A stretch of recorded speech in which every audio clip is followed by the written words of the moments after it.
Okay, so we've got to take some time to just talk about the DJI Avata's camera because this is one of the best systems that DJI has put inside of their drones, and it's crazy to think that this is a FPV drone. It's not a camera drone. Now, I've posted a lot of footage through the videos I've made here on my channel on the Avata, so I want to compile some of my favorites so that you can see for yourself just how good this camera is. I also really encourage you to go to the Dropbox link that I'll leave in the description and download this video for yourself so that you can watch it in its full uncompressed form. I mean, it looks good here through YouTube, but it looks great when you pull it up right on your computer from your hard drive. Anyway, back to the camera. A bulk of this footage was captured in 4K at 60 frames per second in the ultra wide field of view with normal colors. In terms of attributes, I think that the color and dynamic range is on point, but what I am most impressed by is the clarity of the image. It's super sharp, but not too sharp to the point where it looks over processed. What really made me notice this detail is the fact that most of my shots come from flying close to objects like trains, buildings, and bridges, and seeing them up close in all this detail really made me fall in love with this camera. In my video comparing the first DJI FPV drone to the DJI Avata, I showed a side-by-side comparison of the video quality, which really shows the improvements that DJI has made from their first release to their second release here in the FPV space. The camera is sharper, the colors are better, the bitrate is higher, and the field of view is wider. I understand that the FPV drone didn't have a completely unusable and terrible camera, but there was certainly better options out there, and that's why so many people were mounting GoPros and other action cameras to their FPV drone. Now, because I am addicted to looking at the video off of this camera, let's continue to watch some footage while looking over the specs. I think that the biggest attributes that lead to this camera being so good is the sensor size,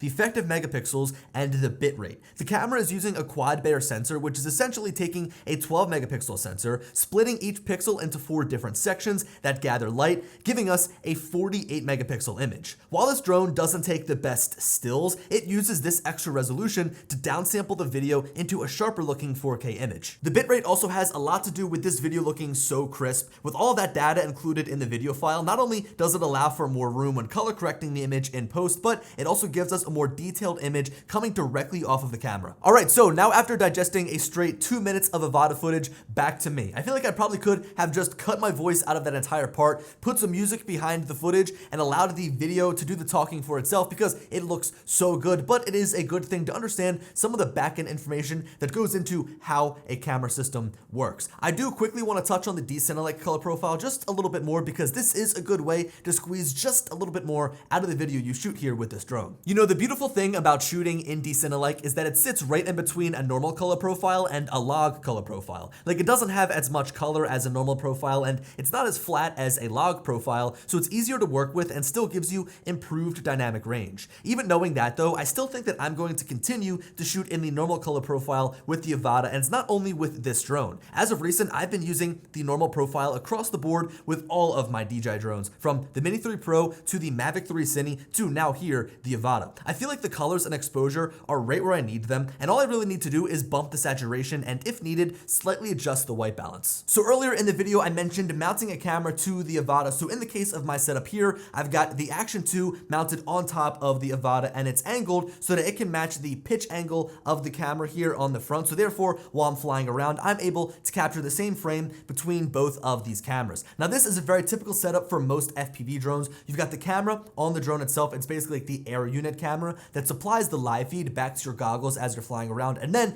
a lot of people will mount a much better camera on top, like a GoPro or like a DJI action camera here, so that you can get better looking video to then share through YouTube or social media. With DJI's line of FPV drones though, they are aiming to eliminate the need to carry 2 cameras with a single system that is capable of providing that live feed to your goggles and record high quality video for sharing. This is helpful for streamlining things and saving weight on your drone, but doesn't come without some trade-offs. This is going to be a little bit difficult to follow, but just bear with me here. For example, we have 2 different sets of goggles that are compatible here with the Avata. We have the older DJI FPV goggles version 2 and the newer DJI goggles 2. Now, the older FPV goggles version 2 have a screen inside with a refresh rate of 144 Hz, while the newer goggles 2 have a lower lower refresh rate of 100 hertz, but that's because we have a new micro OLED screen here inside of these goggles. But the refresh rate between these are different, so therefore the maximum frame rate that you can shoot in 2.7K is limited on the Avata here when using the goggles too, because the refresh rate is limited to 100 hertz. So therefore, when flying the Avata, you can shoot in 2.7K at up to 120 frames per second here with the older FPV goggles version 2, but with the goggles 2, it's limited to 100 frames per second. And that's just an issue that comes from trying to do two things with one camera. Another thing that I've noticed that isn't really the end of the world, but is worth mentioning is the aggressive exposure adjustment when you're moving fast with this drone. For example, when diving down towards the ground, the exposure makes a really rough shift to adjust. The reason that it isn't a smooth roll-off is because the camera is also being used as the first-person view camera, and DJI doesn't want there to be a second where you can't see in the goggles, because if that's the case and the exposure takes a second or two to adjust and has that smooth rollover, then you lose your visual and you could potentially crash. Just like the first little issue that I brought up, this wouldn't be a problem if we had a dedicated camera that just recorded video for us to share mounted on top. So if you want to get different looking video from your Avata, what are your options? Well, as of right now here on September 5th,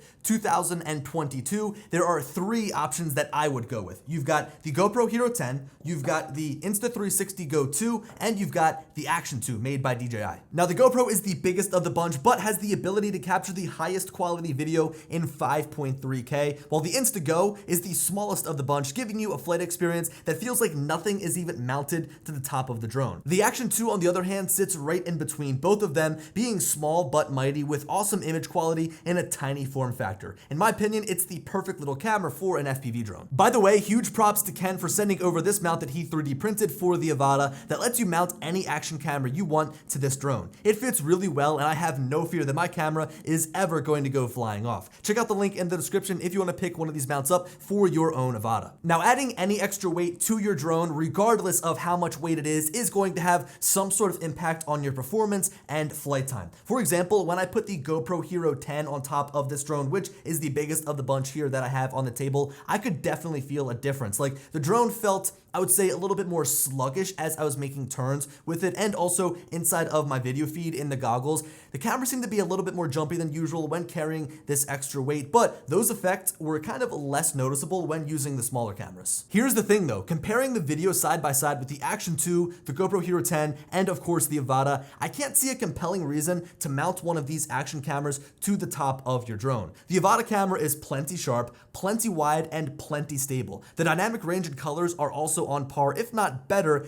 than some of these other cameras. There just isn't a definitive reason to me when looking at these videos that make me say, yes, the GoPro is better for this reason, so I'm going to fly with this camera mounted every time. For this reason, I would rather fly without that extra weight, keep things simple, and just use the camera on the Avata because it's that good. I've got some awesome trips planned and coming up here in the next couple of months, and I cannot wait to get out and take the Avata to some different places than flying it here around the city that I live in, being Philadelphia, of course. Not that there's not a shortage of things to fly this around, because there's a lot of cool abandoned buildings and stuff like that, but I can't wait to see some new scenery and explore here with the Avata. Anyway guys, I hope you enjoyed the video. Let me know your thoughts in the comments down below on the camera here on this drone, and as always, I'll talk to you later.